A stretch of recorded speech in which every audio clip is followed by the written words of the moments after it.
It's Saturday, 9:30 a.m. We're back with another incredible drop of watches, as always, super diverse and lots to choose from. Now, if you're new here, my name is James. I run Kibble watches here in Clerkenwell, London, and every single Saturday, 9:30 a.m. we put new watches on the website.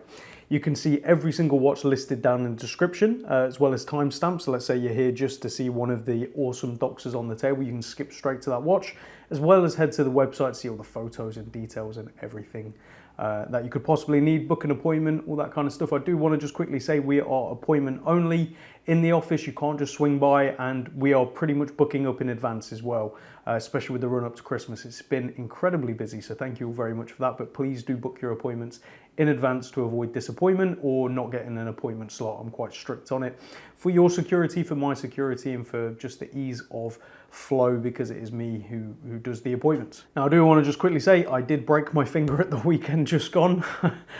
Pretty stupid, but it's all good. We're cracking on. Luckily, as annoying as it is, I can still do everything just at a bit of a slower pace. So yes, and also these video bits that you see overlaid were shot before last week, so that's all good. So in the next few videos, I apologize if my finger looks a bit weird, but we will get there. Now, before we crack on with the watches on the table, what's on wrist? I'm wearing a really cool Seiko 5 Sports speed timer. This is probably one of the best examples I have ever seen, close to near new old stock. It even has a sticker still on the clasp section, and it's a reference 6139-7020 from October 1971. On its original bracelet, that just about fits my wrist. It's not going to fit in summer, that's for sure, but a really cool thing, and one I'd sold previously and just bought back, and I'm wondering why on earth I ever sold it. I'm probably one of the worst watch dealers you'll ever meet. I end up keeping far more than I should, and then in a flurry of something else coming in, I sell a couple of bits. There's actually one of my watches in the drop this week, so yeah, I am definitely the worst watch dealer you'll probably ever meet. And you'll see there's 14 watches in this week's drop, but there is 15. One sold just before I could get this video recorded. I hope you're enjoying it. You know who you are. It's a really awesome Omega DeVille automatic UFO Pebble, as they're nicknamed, in 38mm, a reference 16155. It has the most incredible blue dial with this really intricate pattern, as you can see. A couple of patina specs in there, just really, really nice. And as we look around the case, it's actually a polished Pebble UFO case. This is how they were made. Quite unusual to the typical DeVille cases we see. They have that radial finish. This is all polished, which is really cool. So as we take a look around the case, you can see that really awesome UFO shape. Sign crown over at 3 o'clock, which sticks out ever so slightly because it's actually a push date. We'll get onto the caliber in a second, but as we flip it over, you can see a signed screw down case back, and inside is the automatic Omega caliber 1481. As I say, that is a push date, meaning you physically push the crown in to change the date. This one dates to circa 1972, paired on a nice blue strap, and here it is on my 7-inch wrist at 38mm by 42mm lug to lug, a really unique wearing experience, 12mm on the thickness and 20mm on the lugs. A really cool watch that you can still see all the photos and details of on the website, but unfortunately you can't purchase because it's already been sold. Now onto the watches. Hopefully by the time the video goes out on Saturday, you can actually purchase, and we're going to start with this gorgeous piece right here. This is a 2000s Cartier tank Americaine extra large in yellow gold, and it is the automatic reference. So this is the W260-3156, or it's also known as the 1740. You've got that really gorgeous classic Cartier tank Americaine dial, which is more elongated than the traditional tank, with those exploding black Roman numerals around the outside.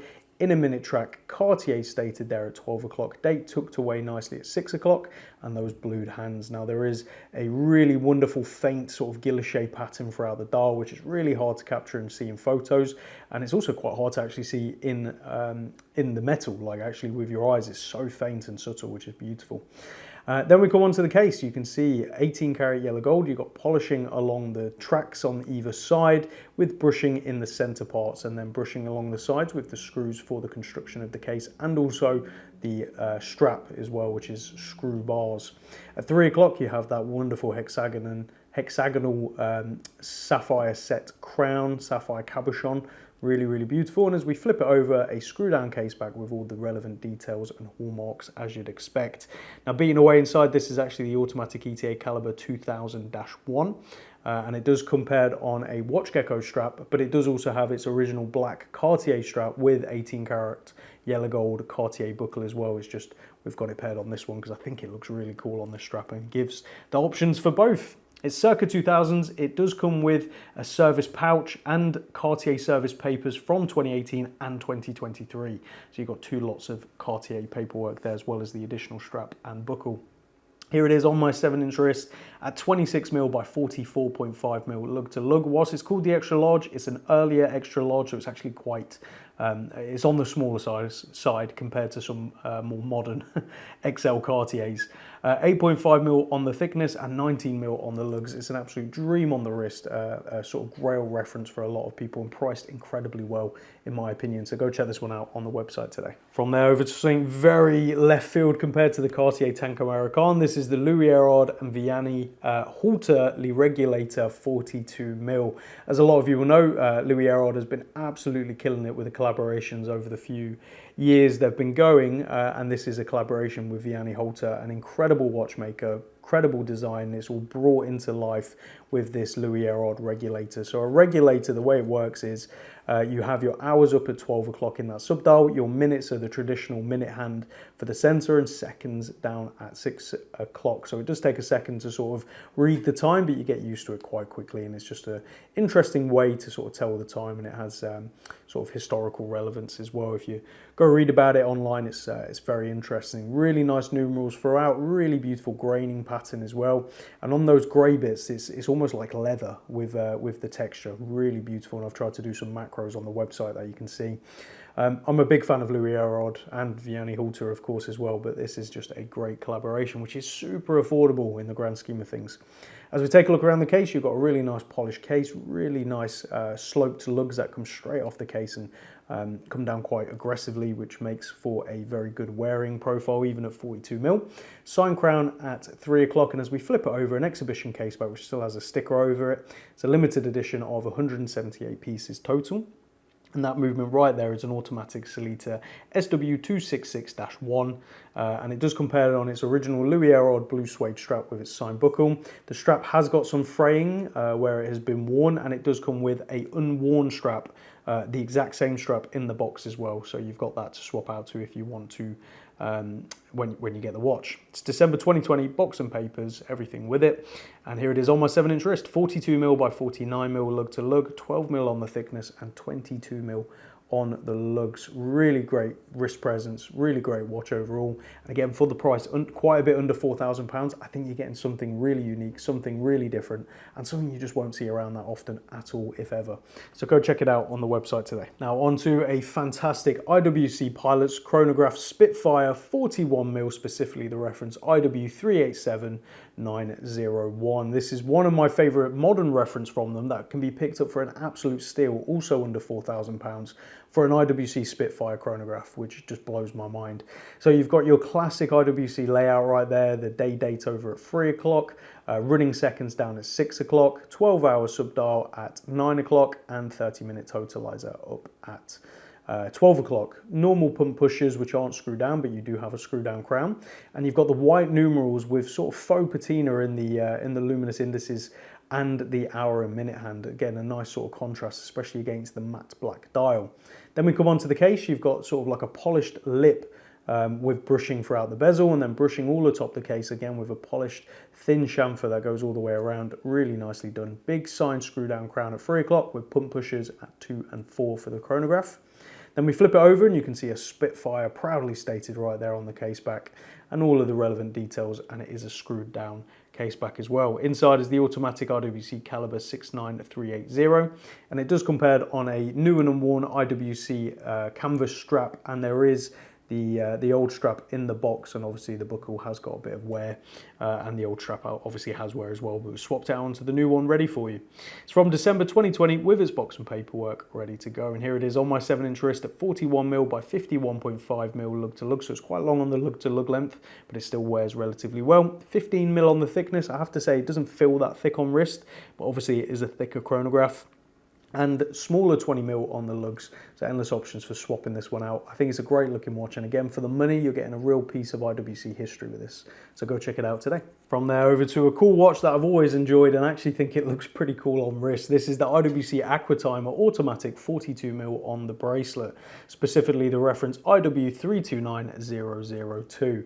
And as you can see from the dial, you've got a really nice matte black dial with a inner rotating bezel, which actually you rotate one way to rotate the bezel, and you can rotate the other to just rotate the bezel ring itself, the metal outside part. Really nice, big, fat sort of sword hands. We've got that greenish lume in the minute hand as well as the tip of the seconds, and then the first 15-minute intervals on the bezel as well. Really nice sort of contrast and actually useful for diving. Date tucked away at 3 o'clock, which is colour matched, and you can hardly notice it's there. Big bold indices as well. It's a sort of big watch, but it wears really, really well, and we'll get onto that in a second. As we take a look around the case, you can see nice brushing and polishing throughout, as well as a helium escape valve at 9 o'clock on the case, and then you've got a big signed screw down crown at 3 o'clock where you'd expect it to be. No crown guards on it either, so again, it sort of helps with wearability. Really nice sort of straight lugs that come off the case, and then we've got this two-link bracelet, so like a H-link, which is all brushed. Very, very nice indeed with a push-button clasp, and they are sort of button quick release links. So you press inside the link itself on the underside, and it pops the bar out. And then you can sort of push it back in. So they call it toolless. I mean, you still do need to use tools. It's also quick release on the bracelet. So it's got this proprietary design where you can pull off the bracelet, and it also comes with a rubber strap in the box as well. As you can see, screw down case back right there. Inside is the automatic IWC 30120, and this one's actually an early one from August 2014 with its box and paperwork, the IWC bracelet, plus the IWC black rubber strap. Here it is on my 7-inch wrist, so at 42mm, it's only 51mm lug to lug, so it's very wearable. 14mm on the thickness and 22mm on the lugs. A really cool piece. If you're after something a bit different, I'd highly recommend checking this one out on the website today. Now again, switching it up completely, we're going over here to a 90s Tag Heuer Professional Formula 1. This is the white dial with the blue bezel, and it's got that really awesome tritium dial and tritium hands, which have aged really nicely. Date over at 3 o'clock. Blue minute track around the outside as well. This is one of my favorite configurations of this model, and I think it just looks so good with the white numerals, the red on the first 15 minutes. It's sort of that iconic, what I think of anyway, is the iconic Tag F1 from this era. Very, very cool. And we know it's 90s as well because of the tritium dial and hands, which they stopped doing in the very late 90s, sort of 98, 1998, 1999. So yeah, as we take a look around the case, you can see that iconic F1 case with those very interesting flanked lugs that sort of hood down, so the bracelet comes straight off from underneath. Sign crown at 3 o'clock. With those little nubby crown guards as well, and it does come paired on a Tag Heuer Jubilee bracelet with a signed folding clasp, which also has a dive extension, so there you go.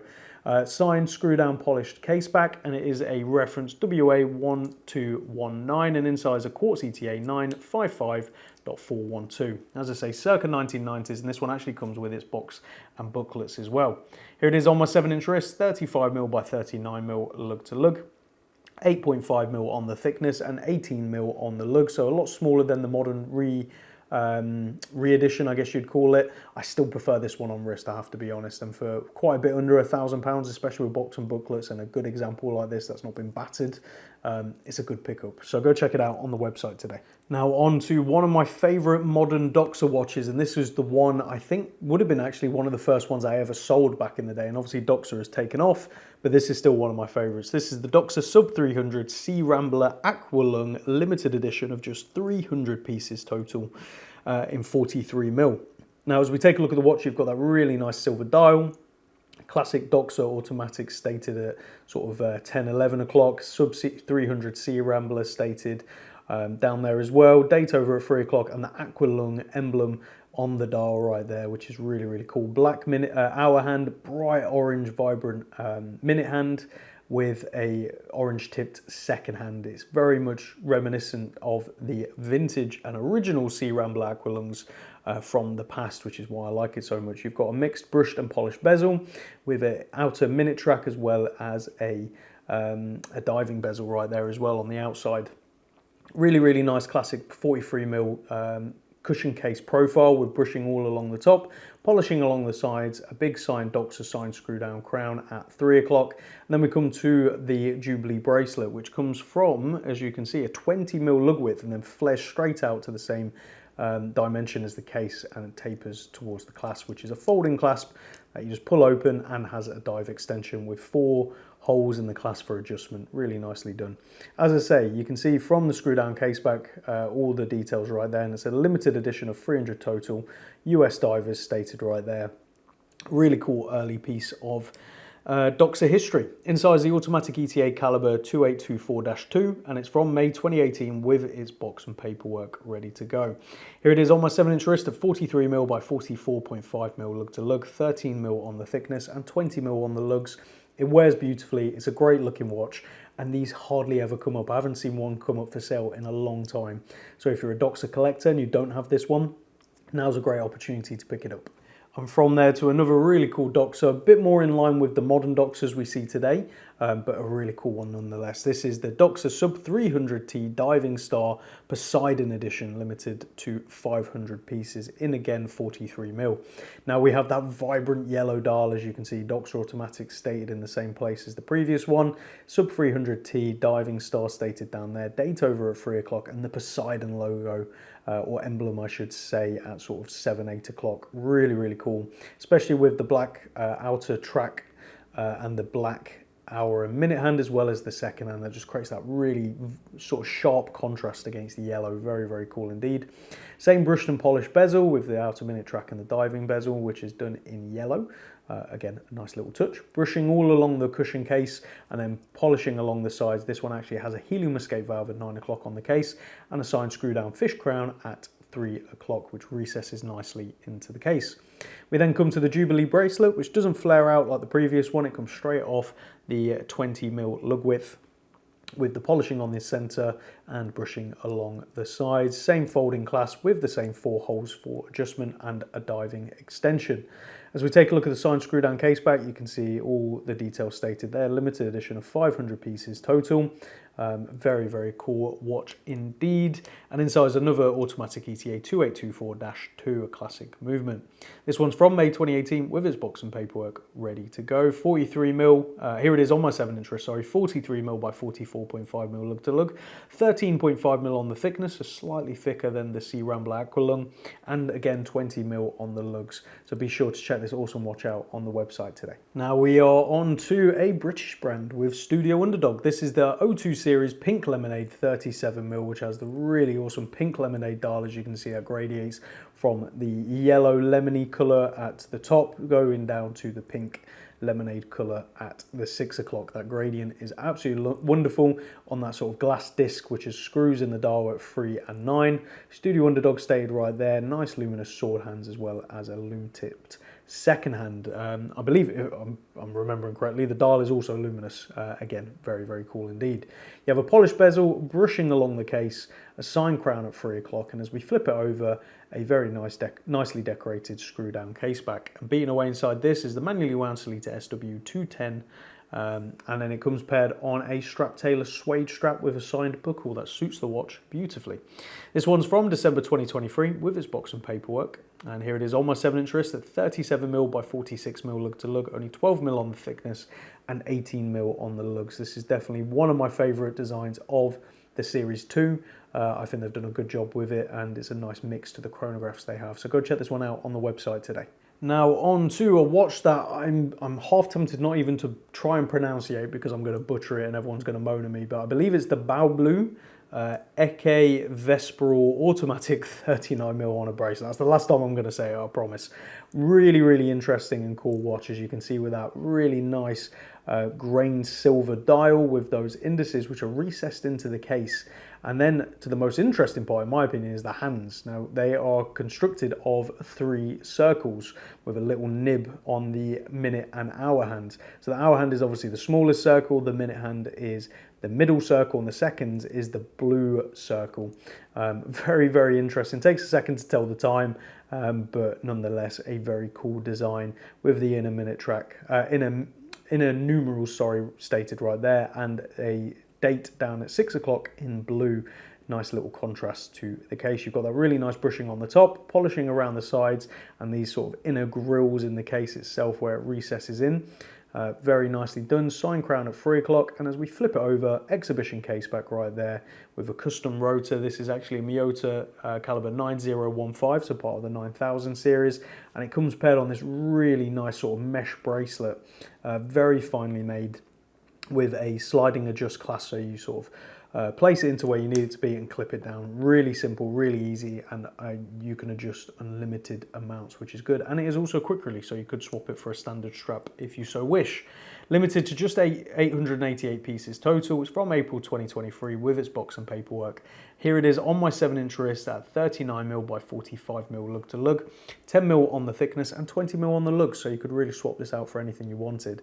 I think if you're after a really fun and unique watch, this definitely provides that and offers something quite different and can be picked up under £500, which again, I think is fantastic. So go check it out on the website today. Now for one of my own personal watches, this is a really cool Seiko Presage Cocktail Time Hojika limited edition. I've probably again butchered it. Please, people, don't go mad at me. Cut me some slack. So yes, this is a really cool limited edition with like a tea leaf dial, which has that beautiful texture. I think this is probably the reason I had it in my own collection and I actually wore it a fair bit is because that dial I think is probably one of the best dials you can get in the Presage lineup at this kind of price, and this is in the smaller 38.5mm case as well, so it's just perfect on the wrist. Golden tone for the indices and the hands, date over at 3 o'clock, just really wonderfully done with the outer minute track. Polishing throughout the case, as you can see, and it's definitely been worn, so there are some scratches here and there. You know, I actually wore this watch. Sign crown at 3 o'clock, and as we flip it over, an exhibition case back, it's limited to 7,000 pieces total, and it's the reference SRPF 43J1, and that's an automatic Seiko caliber 4R35, so hacking, hand winding, and automatic as you'd expect. I have got it paired on a really nice leather strap. I can't actually remember the make of it off the top of my head. It's JB. They're quite expensive actually, but I think that tone suits the dial perfectly, and it does come with its original strap and buckle in the box as well, which is from December 2020 with its box and paperwork, which is a specific box for this limited edition. And here it is on my 7-inch wrist at 38.5mm by 44.5mm lug to lug, 11.5mm on the thickness and 20mm on the lugs. Probably the perfect size in my opinion for the Presage range, and this dial is definitely one of the best ones. So go check it out on the website today. Now we're on to the final few watches of this week's drop, and as you'll probably see, I'm trying to bring a few more affordable pieces as we get closer to Christmas for people to pick up as gifts or just little treats for themselves. But this brings us to the Baltic MR01 Salmon Dial Micro Rotor Automatic in 36mm. These are classics and can be picked up for an absolute steal. As you can see from that dial, you've got a really nice salmon dial with applied indices, sub-seconds over at 7 o'clock, beautiful leaf hands, and very, very simple in its design, very reminiscent of like a Patek 96 or just the Calatrava in general. Nice polished bezel and polishing on the top of the lugs, brushing along the sides with drilled lug holes to make strap changing nice and easy. Crown at 3 o'clock, and as we flip it over, this is definitely one of the stars of the show for this watch. It is a micro rotor automatic Hangzhou EL0A05MN, which is a micro rotor Chinese made movement with beautiful finishing, to be honest. You can hear the rotor, it is a little loud, and it's obviously not the best timekeeping in the world, but again, where are you going to get a micro rotor watch at these kind of prices, especially with this kind of design as well? It's very, very nicely done indeed, and I'm a big fan. Comes paired on this blue quick release Baltic strap with a signed buckle, and it is from August 2023 with its box and paperwork ready to go. Here it is on my 7-inch wrist, 36mm by 43.5mm lug to lug. Really nice classic sizing on this, 10mm on the thickness and 20mm on the lugs, so go check this one out on the website today. Now if you're after the perfect beater watch that really can take a beating, this is the one for you. This is the Scurfer Diver 1 D1 500 titanium light blue 40mm. As you can see, you got that really wonderful light blue dial with those big bold sword hands full of lume, big bold indices around the outside, and a date at 3 o'clock. Nice sort of aluminium blue bezel, which matches the dial nicely. And then we've got this matte finish to the titanium. Helium escape valve at 3 o'clock. Big sign screw down crown at 3 o'clock. Oh, sorry, helium escape valve at 9 o'clock. Big sign screw down crown at 3 o'clock. And all of this is titanium, which is pretty impressive at the price point. Drilled lug holes to make strap changing nice and easy. And it comes on this 5-link bracelet, which again is titanium with push links, a folding clasp with 3 adjustments on there for fine adjustment, and it's all milled as you'd expect as well. A big signed screw down crown, case back right there, all signed, and inside is a quartz ETA caliber F06.412, and this one's from November 2021 with its box and paperwork, and I think it has a couple of straps in there as well. Again, under £300 for this much watch in terms of just true diving ability is so impressive. Here it is on my 7-inch wrist. It wears really well at 40 by 48mm lug to lug, 13.5mm on the thickness and 20mm on the lugs. Again, for under £300, there's a lot of watch here, so go check it out on the website today. Now onto a D1 Milano. I've had a few of these over the years. They're really good value for money.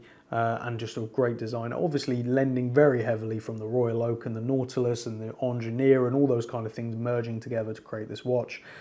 This is the ultra thin 1970 groovy silver dial, as they call it, quartz 39mm. Really nice simple silver dial with those applied indices around the outside, and 2 simple sword hands with a nice textured inside the loom area, which I don't think is loomed. It might be, to be honest, but I'm not 100% sure off the top of my head. But it's got this really nice grainy texture, which you can see on the macros. 1970, 5 atmosphere stated at 6 o'clock, outer minute track. And then we've got this really nice brushing on the bezel with polishing along the 4 edges. Brushing throughout the case, as you can see, super thin. It's only, 6mm thin, so very, very thin. Crown at 3 o'clock, and then we come to this integrated H-link style bracelet, which tapers very aggressively towards the hidden clasp, which is a push button open clasp. All the links are adjustable as well, which is super handy. Signed screw down case back right there. This is a reference D1-UHBJ02, and inside is a quartz Miyota GL22, and this one's from 2025 with its box and paperwork, like new condition. It's not been worn or sized. Here it is on my 7-inch wrist at 39mm by 45mm lug to lug, 6mm on the thickness and 24mm on the integrated lugs, obviously tapering down aggressively to the clasp. Cool watch, especially for the money. If you're after something just fun, that's going to look very different, insanely thin, this is something to consider. So go check it out on the website today. And last but by no means least, we actually have a Eco Drive, or solar watch, I should say. Eco Drive is preserved for Citizen. This is the Vario 1945 A-11S solar quartz eagle grey dial in 40mm. Really cool watch with that very heavily textured grainy dial. Vario sort of imprinted in 3D on the dial at 12 o'clock. White Arabic numerals with an outer minute track, sword hands, and you actually have a sort of sign of life indicator right in the center of the dial, which ticks to show the time. Now, as always with these solar watches, if they're left in darkness for a while, you have got to leave them out in the light just to get some charge, but they charge up pretty quickly, and the sign of life will tell you it's dying by jumping on the seconds. So when you get these out of the box, it's always recommended just to put them in a bright place for a little while, or wear them with your sleeve out, obviously, so it gets the light. As we take a look around the case, you can see a really nice stainless steel case with brushing and polishing throughout, very nicely finished actually. Drilled lug holes right there, and you have a signed crown over at 4 o'clock in the case. As we flip it over, a signed screw down case back stating Sapphire and all the bells and whistles, and it's a solar Miyota caliber 2170. Comes paired on this nice black canvas strap with a signed buckle, and it's from July 2025 with its box and paperwork, ready to go for a smidge over £100. I mean, it's a lot of watch for the money. Here it is on my 7-inch wrist at 40mm by 48mm lug to lug, only 10mm on the thickness and 20mm on the lugs. Cool watch, cool design, and very affordable. So go check it out on the website today. So there we have it, this week's drop, a real mix. A lot more affordable pieces, which again, I'm trying to bring through ready for Christmas for you all to pick up as gifts, or as I say, little treats for yourself, or just in general, buying yourself watches as we tend to do year round, right? Let me know down in the comments, what's your favorite from this week's drop? Obviously for me, and I think it's probably obvious, it's going to be the Cartier tank Americaine. I love this model. I think the size is fantastic, and I just think it's a beautiful watch. I would really love one day, and this is like dream level, a very early platinum one on a platinum bracelet in the smaller size, but that is just taking the mick a bit. I don't think that's ever going to happen. And close second for me is actually the Louis Erod. I think that's just super cool, great value for money, but I can make a justification for every single watch on the table as always. So yeah, I look forward to hearing what's your favorite, and I look forward to seeing you all again next weekend. Another great mix of watches ranging from super affordable, quirky brands that I've never had before to some classics we'll all be very familiar with. There really is something for everyone there. And a couple more vintage pieces actually. As I'm always trying to get them through, vintage just tends to sell a bit quicker as well before it can make it to the website. And that's another thing, make sure you're following over on Instagram at Kibble Watches. We have an Instagram broadcast where you get first dibs on pieces, as well as a deal of the day that we do every single day, Monday to Friday, with an existing piece on the website. So yeah, go check it out and we'll see you all again next Saturday. Take care.